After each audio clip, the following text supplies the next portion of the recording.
बिस्मिल्लाहिर्रहमानिर्रहीम वसुन्ना लिलजुमुअति वलईदैनि वलइहरामि वअरफता वगुस्लुल जुमुअति सुन्ना लिसलातिल जुमुअति वहुवा सहीह। और गुस्ल सुन्नत है जुमा के लिए, ईदैन के लिए, इहराम के लिए और अरफा के लिए। इन सब जगहों पर, इन सब चीज़ों के लिए जुमा सुन्नत है। फ़ग़ुस्लुल जुमुअति सुन्ना लिसलातिल जुमुअति वहुवा सहीह। तो जुमा का गुस्ल जुमा की नमाज के लिए सुन्नत है और यही दुरुस्त है। यानी इस सिलसिले में इख्तिलाफ़ हुआ है कि जुमा के दिन जो गुस्ल सुन्नत है वो जुमा के दिन के लिए सुन्नत है या जुमे की नमाज के लिए सुन्नत है। तो शारिह रहमान ने जिस कौल को इख्तियार किया है वो ये है और जिसे इसी को सही करार दिया कि जुमा की नमाज के लिए गुस्ल करना ये सुन्नत है, जुमा के दिन के लिए गुस्ल करना सुन्नत नहीं है। और इस इख्तिलाफ़ का समरा उस सूरत में निकलेगा जब किसी पर जुमा की नमाज फ़र्ज़ ना हो तो उसके लिए गुस्ल करना जुमे के दिन सुन्नत होगा या नहीं होगा। तो ऐसी सूरत में जिन्होंने ये कहा है कि जुमा की नमाज के लिए गुस्ल करना सुन्नत है, उनके नज़दीक उनका गुस्ल करना सुन्नत नहीं है, क्योंकि उन पर नमाज ही लाजिम नहीं है इसी वजह से। और जैसे कि बच्चे होते हैं और औरतें हैं, इनके लिए तो गुस्ल जुमा के दिन जो सुन्नत है वो जुमे की नमाज के लिए है। ऐसे ही ईदैन के लिए भी गुस्ल करना सुन्नत है, इहराम के लिए, इहराम बांधने के लिए गुस्ल करना सुन्नत है, और अरफा के दिन ये भी, इस दिन भी गुस्ल करना सुन्नत है। व यजूज़ुल वुज़ू बिमाइस समाई वल अर्दी कल मतरी वल आइन। और वुज़ू करना जायज़ है आसमान के पानी से, ज़मीन के पानी से, जैसे कि बारिश और चश्मा। यानी आसमान से जो पानी उतरने वाला है यानी बारिश, उससे वुज़ू करना जायज़ है, और ऐसे ही ज़मीन से जो पानी निकले जैसे चश्मा, तो उससे भी वुज़ू करना जायज़ है। और यहाँ पे वुज़ू को बयान किया ताकि ये बात मालूम हो जाए कि जब वुज़ू वाजिब है तो गुस्ल तो बदरजे औला, जब वुज़ू जायज़ है तो गुस्ल बदरजे औला जायज़ होगा, क्योंकि गुस्ल के अंदर तहारत की ज़्यादा ज़रूरत होती है। गुस्ल तहारत कुबरा है, लिहाजा अगर किसी पानी से तहारत सुगरा हासिल नहीं हो पाएगा तो उसे तहारत कुबरा कैसे हासिल हो सकता है। और जिससे तहारत सुगरा हासिल हो सकता है, उससे तहारत कुबरा बदरजे औला हासिल हो जाएगा। तो इसी वजह से वुज़ू को ज़िक्र किया है ताकि इससे गुस्ल का भी ख़ुद से मालूम हो जाए कि बदरजे औला गुस्ल का जायज़ होगा ऐसे पानी से जो पानी आसमान से नाजिल हुआ हो या ज़मीन से निकला हो, जैसे कि बारिश जो आसमान से नाजिल होता है और चश्मा जो ज़मीन से निकलता है। व अम्मा माउस थल्ज फ़इन काना ज़ाइबन बिहैसु यतक़ातरु यजूज़ु व इल्ला फ़ला। और रहा बर्फ़ का पानी, तो अगर वो पिघल रहा हो इस तौर पर कि उससे कतरे टपकते हों तो जायज़ है, वरना नहीं। यानी बर्फ़ से अगर पानी खुद से निकल करके कतरे कतरे टपक रहा हो पानी उसमें से, तो उस बर्फ़ से जो पानी टपक रहा है उससे वुज़ू करना जायज़ होगा। वरना अगर बर्फ़ ऐसा है कि उससे पानी टपक नहीं रहा है तो ऐसी सूरत में अगर कोई उस बर्फ़ को मल ले आ जाए वुज़ू पर तो वो वुज़ू दुरुस्त नहीं होगा। तो अगर बर्फ़ से कतरे कतरे पानी टपक रहा हो तो उस पानी से गुस्ल या वुज़ू करना जायज़ होगा, और अगर नहीं टपक रहा हो तो ऐसी सूरत में उससे जायज़ नहीं होगा। यानी अगर कोई बर्फ़ मल ले अपने बदन के हिस्से पर तो वो किफ़ायत नहीं करेगा वुज़ू या गुस्ल के अंदर। व इन तग़य्यरा बेतूलिल मक्सी औ गय्यरा अहद औसाफ़िही शैउन ताहिरुन कत्तुराबी वल अशनानी व साबुनी व ज़ाफ़रान। अगरचे वाव यहाँ पे वसलिया है, अगरचे ज़्यादा देर ठहरने की वजह से वो बदल गया हो, यानी पानी आसमान से नाजिल हुआ था यानी बारिश का पानी था, या फिर ज़मीन से निकलने वाला पानी था जो कि चश्मे का पानी, लेकिन उसको इतने दिन तक उसे रखा गया कि उसकी हयात बदल गई है, तो ऐसी सूरत में भी उस पानी से गुस्ल और वज़ू करना दोनों जायज़ है। या फिर कोई पाक चीज़ उस पानी में मिला दी गई, जैसे ज़ाफ़रान है, अशनान, साबुन, ये चीज़ें अगर पानी में मिल गई और इन चीज़ों ने उसके किसी एक वस्फ़ को बदल दिया तो भी उससे जायज़ है। औ गय्यरा अहदा औसाफ़िही, या उसके किसी एक वस्फ़ को बदल दिया किसी पाक चीज़ ने, ठीक है, तो भी उससे वज़ू करना जायज़ है, वज़ू और गुस्ल दोनों। आई अत्तामा अविल्लौना अविर्रीहा, यानी औसाफ़ कौन कौन से होते हैं पानी के औसाफ़, जैसे कि मज़ा है, रंग है और बू है। तो अगर पानी के अंदर कोई दूसरी चीज़ मिला दी गई, जैसे ज़ाफ़रान, तो ज़ाफ़रान के मिलाने की वजह से अगर पानी का रंग बदल गया, ज़ाफ़रान के रंग का पानी हो गया, और ऐसे ही उसकी बू भी बदल गई, पानी में से ज़ाफ़रान की बू आने लगी और उसका मज़ा भी पानी का बदल गया, पानी अगर ज़ाफ़रान की तरह लगने लगा, तो इनमें से कोई एक चीज़ अगर पाई गई, ठीक है, या तो उसका रंग बदल गया या मज़ा बदल गया या बू बदल गया किसी पाक चीज़ के मिलाने की वजह से, वो पाक चीज़ मुतलक़न है, वो ज़मीन की जिन्स से हो या ज़मीन की जिन्स से ना हो। ज़मीन की जिन्स से जैसे कि मिट्टी है, तो ज़मीन की जिन्स से हो या ज़मीन की जिन्स से ना हो, शर्त यह है कि वो पाक चीज़ हो, और वो अगर पानी में मिल जाए और पानी के किसी एक वस्फ़ को बदल दे, यानी या तो पानी का मज़ा अलग कर दे, या फिर उसका रंग बदल दे पानी का, या फिर उसकी बू बदल दे, पानी की बू बदल दे, तो इन तीनों चीज़ों में से कोई एक चीज़ अगर उसके साथ हो जाए पानी के साथ, और जो चीज़ मिल रही है जिसने इसके वस्फ़ को बदला है वो चीज़ पाक है, तो भी उस पानी से वज़ू करना जायज़ है और ऐसे ही गुस्ल करना भी जायज़ है। जैसे कि मिट्टी, अशनान, साबुन, ज़ाफ़रान। अशनान ये एक घास है जिससे पाकी हासिल की जाती है, जिससे सफाई हासिल की जाती है ना, इसका इस्तेमाल गुस्ल वगैरह करते वक्त इसका इस्तेमाल किया जाता है। तो ऐसे ही वो चीज़ अगर उसमें मिला दी गई,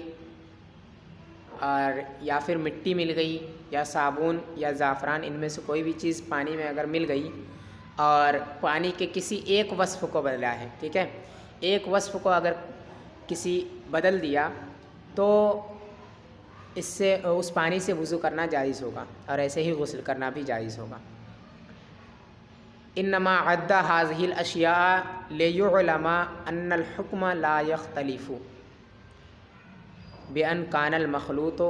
मिन जिन्सिल अर्दि कत्तुराब औ शैअन युक़सदु बिखल्तिही अत्ततहीर कल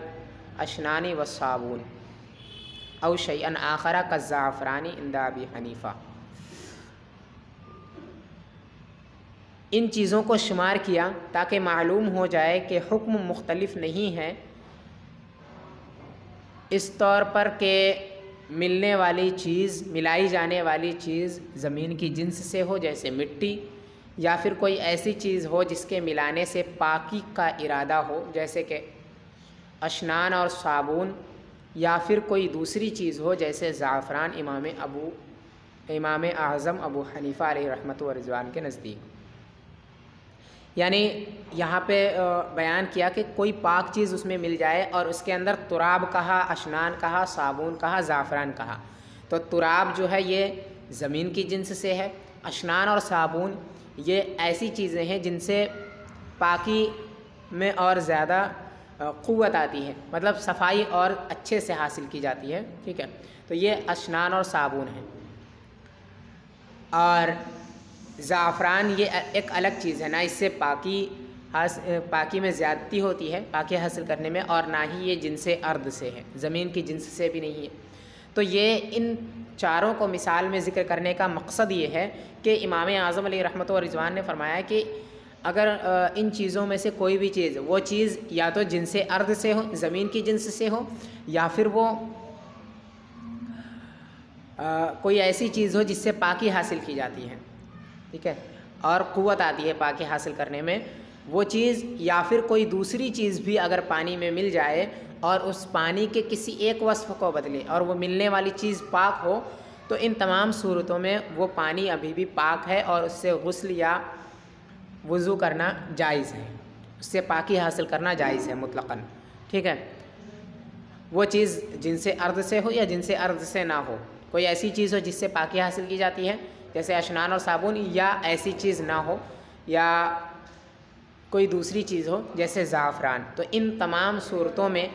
अगर वो उसमें मिले और उसके किसी एक वस्फ़ को बदले और ये चीज़ें पाक हो, तो उस पानी से तहारत हासिल करना, वज़ू या गुस्ल करना सब जायज़ है।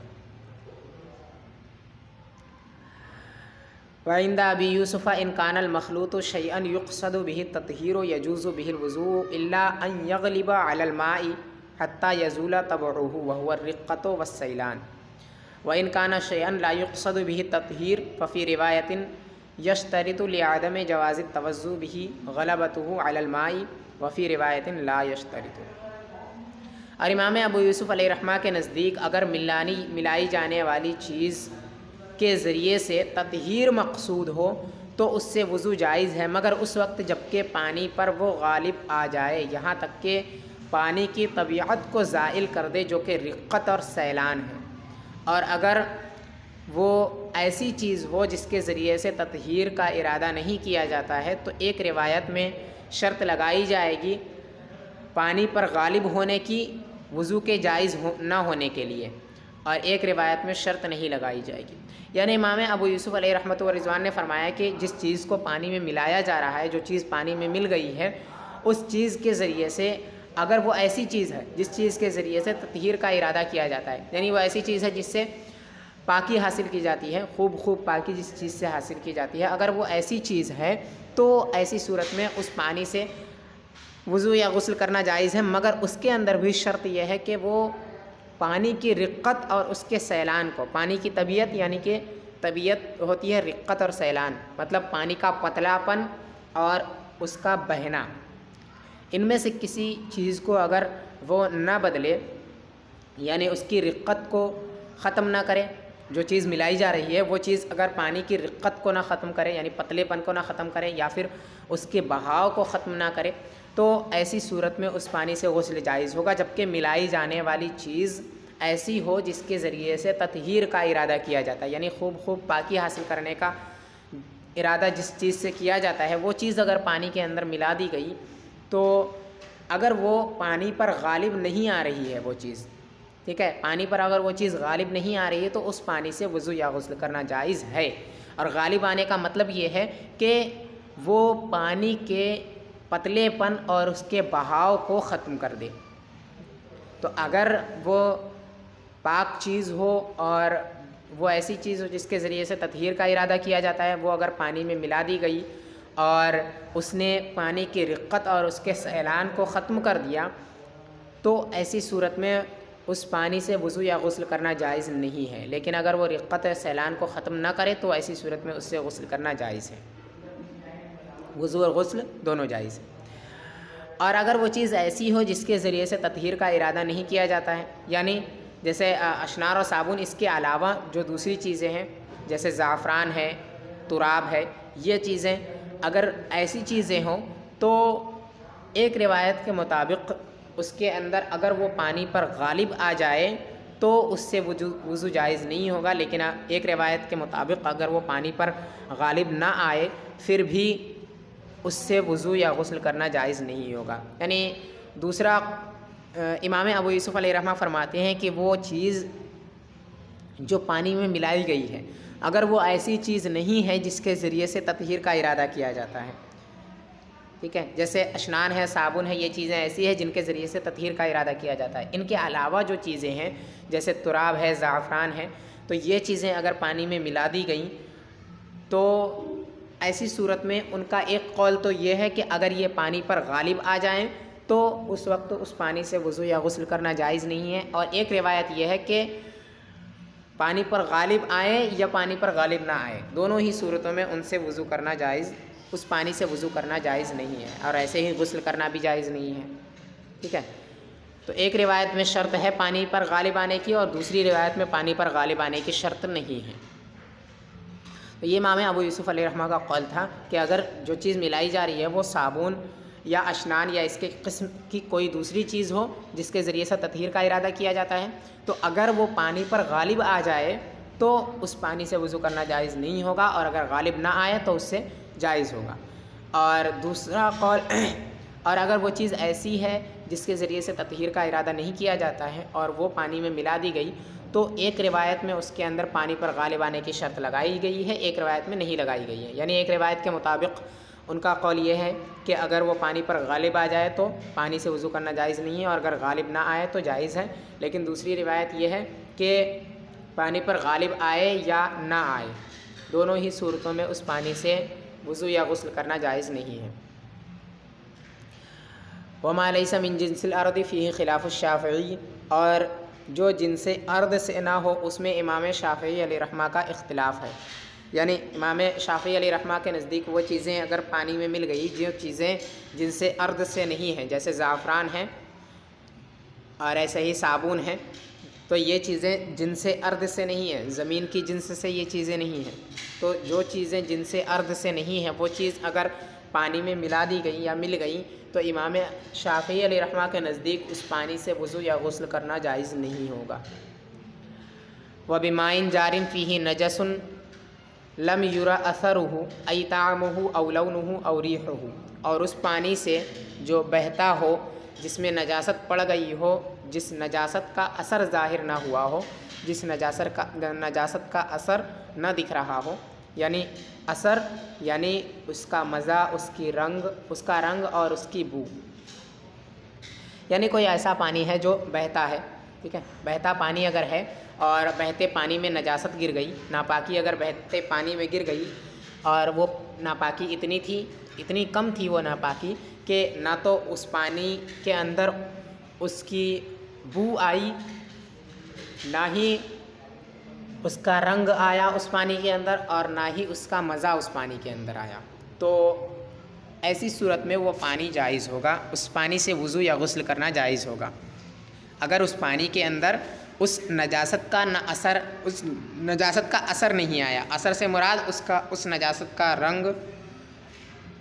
उसकी बू और उसका मज़ा, ये चीज़ें हैं। तो इन चीज़ों में से कोई भी चीज़ अगर पानी के अंदर नहीं पाई गई और पानी बहता है तो ऐसी सूरत में उस पानी से वज़ू और गुस्ल करना दोनों जायज़ है।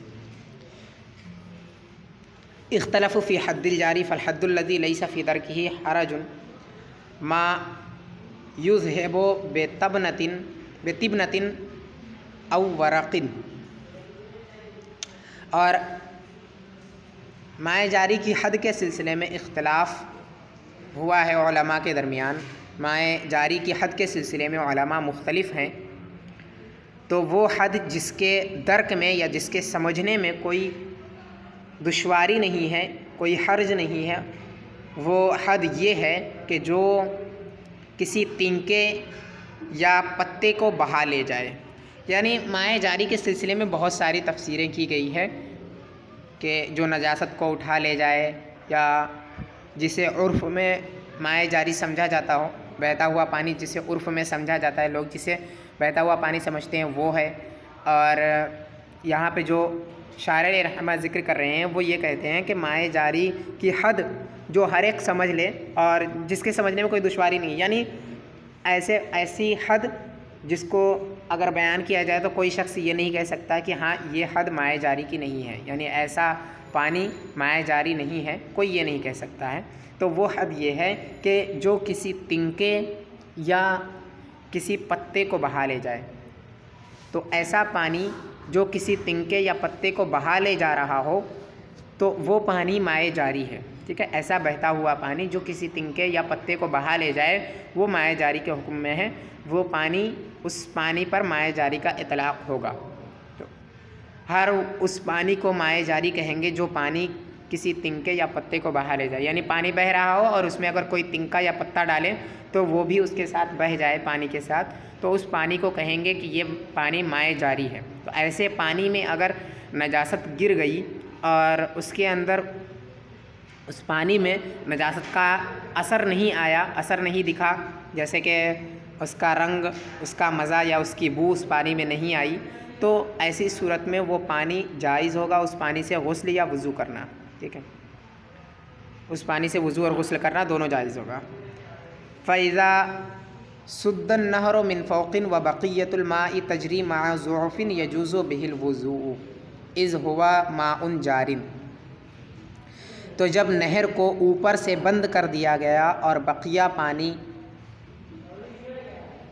ज़ौफ़ के साथ बह रहा है तो उससे वज़ू जायज़ है, क्योंकि वो माए जारी है। मतलब ये है कि कोई नहर है जिसमें पानी बह रहा है, अब नहर का जो अगला हिस्सा है जिस तरफ से पानी आ रहा है उस तरफ को बंद कर दिया गया। जब उसको बंद कर दिया गया तो चूँकि उस तरफ से पानी नहीं आएगा, अब उसके अंदर, नहर के अंदर जो पानी बचा रह गया था वो अगर ख़ुद से बह रहा हो, हल्के हल्के ही बह रहा हो, लेकिन अभी भी वो पानी बह रहा हो, तो ऐसी सूरत में उस पानी से भी गुस्ल और वज़ू करना जायज़ है, क्योंकि वो भी माए जारी है। उस पानी में भी अगर तिनका या पत्ता डाला जाए तो वो बहा ले जाएगा उसे। ठीक है, और अगर ऐसा है कि वो पानी वहीं पे ठहर जाए तो फिर ऐसी सूरत में वो माए जारी नहीं होगा, लिहाजा उससे वज़ू या गुस्ल करना जायज़ नहीं होगा। ठीक है, तो अगर नहर बह रहा हो और उसके एक तरफ, उसके अगले वाले किनारे को बंद कर दिया जाए और उसके बाद जो पानी उसमें बचा है वो अगर अब भी बह रहा हो तो उस पानी से वज़ू या गुस्ल करना जायज़ है, क्योंकि वो पानी माए जारी के हुक्म में है और माए जारी से वज़ू करना जायज़ होता है, माए जारी, इसी वजह से उससे भी जायज़ होगा। वकुल्लु माइन ज़ईफ़िल जिरयानी इज़ तवज़्ज़अ बिही यजिबु अन यजलिसा बिहैसु ला यस्तामिलु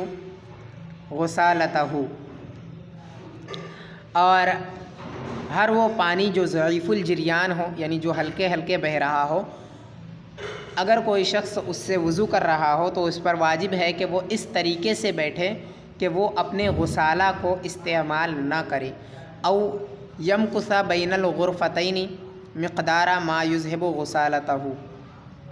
या फिर वो ठहर जाए दो चिल्लुओं के दरमियान इतनी मिक़दार जो उसके गुसाले को बहा ले जाए। गुसाला यानी जिसको इस्तेमाल कर चुका है, वो वज़ू या गुस्ल के लिए जिस पानी को इस्तेमाल कर चुका है उस पानी को गुसाला कहेंगे। किसी अज़्व को धुलने के लिए जिस पानी को इस्तेमाल कर ले उस पानी को गुसाला कहेंगे। तो वो पानी जो हल्के हल्के बह रहा हो, जैसे अभी पीछे वाली सूरत बयान की गई कि एक तरफ को बंद कर दिया गया जहाँ से पानी आ रहा है और उसके बाद बाकी जो पानी बचा हुआ है वो हल्के हल्के बह रहा हो, तो हर वो पानी जो हल्के हल्के बह रहा हो, बहुत धीरे बह रहा हो, तो अगर कोई शख्स उस पानी से वज़ू करना चाह रहा है तो उस पर ये लाजिम है कि ऐसी जगह और इस तरीके से बैठे कि वो अपने माए मुस्तअमल का इस्तेमाल ना करे। यानी एक बार जो पानी उठा करके किसी अज़्व को धुल लिया, फिर उसके बाद वो पानी उसी में गिरेगा तो वो बह जाए, फिर यानी ऐसी जगह बैठे कि उसका इस्तेमाल किया हुआ पानी जो नीचे गिरे वो फ़ौरन बह जाए। ठीक है, और उससे जब वो दोबारा पानी उठाए तो उसमें उसका माए मुस्तअमल ना आए, जिस पानी को वो इस्तेमाल कर चुका है वो पानी दोबारा ना उठा सके, ऐसी जगह पर वो बैठे। या फिर वो दो चुल्लुओं के दरमियान में ठहर जाए। मतलब यह है कि एक अज़्व को धुलने के बाद जब उसका पानी नीचे गिरे तो थोड़ी देर ठहर जाए, फिर उसके बाद वो पानी उठाए और फिर उससे दूसरा अज़्व धुले। इतनी देर ठहर जाए कि जब तक उसका इस्तेमाल किया हुआ पानी वो आगे चला जाए। ये मा यज़हबु गुसालतुहु, ये ठीक है, उतनी देर ठहर जाए जितनी देर में उसका गुसाला बह जाए या जो उसके गुसाले को बहा ले जाए। व इज़ा कानल हौज़ु सग़ीरन यदख़ुलु फ़ीहिल माउ मिन जानिबिन व यख़रुजु मिन जानिबिन यजूज़ुल वुज़ू फ़ी जमीअ जवानिबिही व अलैहिल फ़तवा मिन गैर तफ़सीलिन बैना अन यकूना अरबान फ़ी अरबाइन औ अक़ल्ल फ़यजूज़ु औ अक्सर फ़ला यजूज़ु। और जब हौज़ छोटा हो जिसमें एक जानिब से पानी दाखिल होता हो और दूसरी जानिब से पानी निकल जाता हो तो जायज़ है उसके तमाम किनारों में वज़ू करना, उसके तमाम किनारों से वज़ू करना जायज़ है। और इसी कौल पर फतवा है, बग़ैर इस तफसील के कि अगर वो अरबा फ़ी अरबा हो या अरबा फ़ी अरबा से कम हो तो जायज़ है, और अगर अरबा फ़ी अरबा से ज़्यादा हो तो जायज़ नहीं है। मतलब ये है कि एक ऐसा हौज़ है जो बहुत छोटा है, जिसमें एक जानिब से पानी आता है, दूसरी जानिब से निकल जाता है, तो उसमें इंसान, कोई शख्स उसमें वज़ू करना चाहता है तो वो किसी भी जानिब बैठ सकता है, चाहे उस जगह बैठ जाए जहाँ से पानी आ रहा है, या उस जगह बैठ जाए जहाँ से पानी निकल रहा है, या फिर किसी और किनारे पर बीच में, या फिर किसी और किनारे पर बैठ जाए। तो ये सारी सूरतें जायज़ हैं, कहीं भी वो बैठ करके उसमें वज़ू कर सकता है।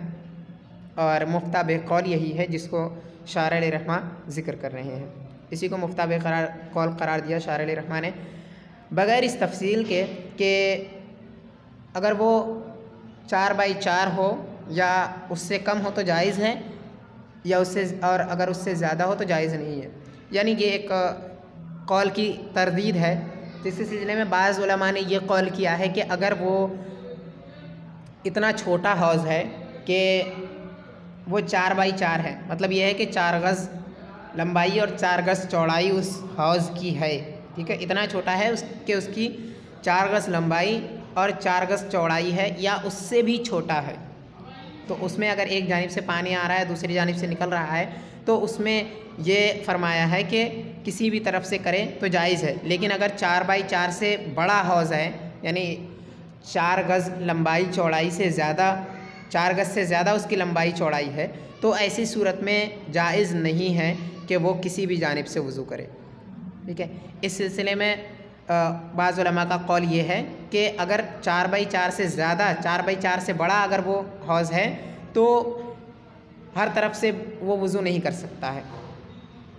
बल्कि जहाँ से पानी आ रहा है और जहाँ से निकल रहा है वहीं से वो वज़ू कर सकता है, इन दोनों जगहों से। तो